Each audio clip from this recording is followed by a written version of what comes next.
जिल्ह्याभरातल्या विविध बातम्यांचा आपण वेगवान आढावा 36 जिल्हे 36 रिपोर्टरमधून घेतला। आता बातमी आहे व्हायरल व्हिडिओची।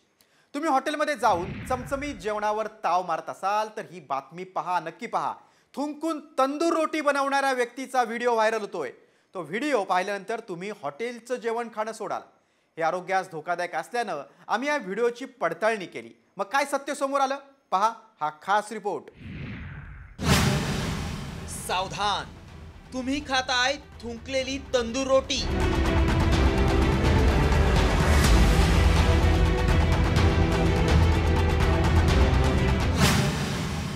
थुंकलेली रोटी बनवणारी ही व्यक्ती कोण?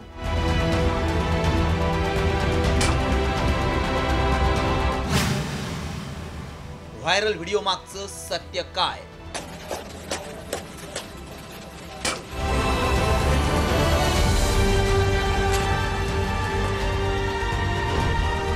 तुम्ही हॉटेलमध्ये गेल्यावर रोटी खात असाल तर हा व्हिडिओ पहा।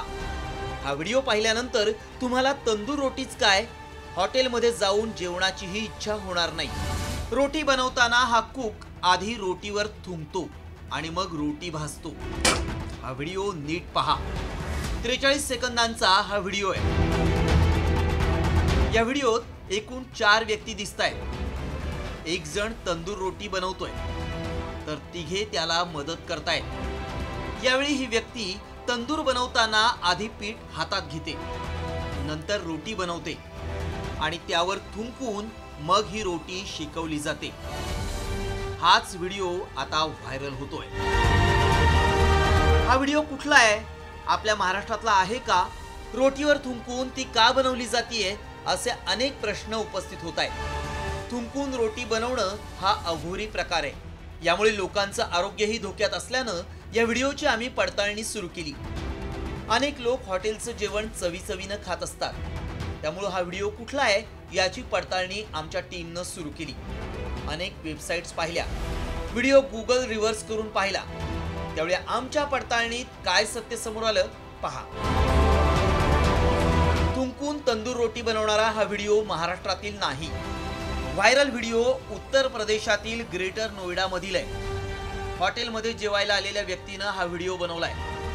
व्हिडिओ दाखवून तक्रार केल्यानंतर आरोपीला अटक झाली आहे। लोकांच्या आरोग्याशी खेळणाऱ्या या कुकला पोलिसांनी अटक केली आहे। मात्र यामागचं कारण कळू शकलेलं नाही। पोलीस याबाबत अधिक तपास करतायत। त्यामुळे तुम्ही कोणत्याही हॉटेलमध्ये जेवायला जात असाल तर हॉटेल व्यवस्थित आहे ना, तिथले कुक स्वच्छ ठिकाणी जेवण बनवतायत ना याची खात्री करा। आमच्या पडताळणीत ही व्यक्ती थुंकून रोटी बनवत असल्याचा दावा सत्य ठरलाय। ब्युरो रिपोर्ट, साम टीव्ही न्यूज।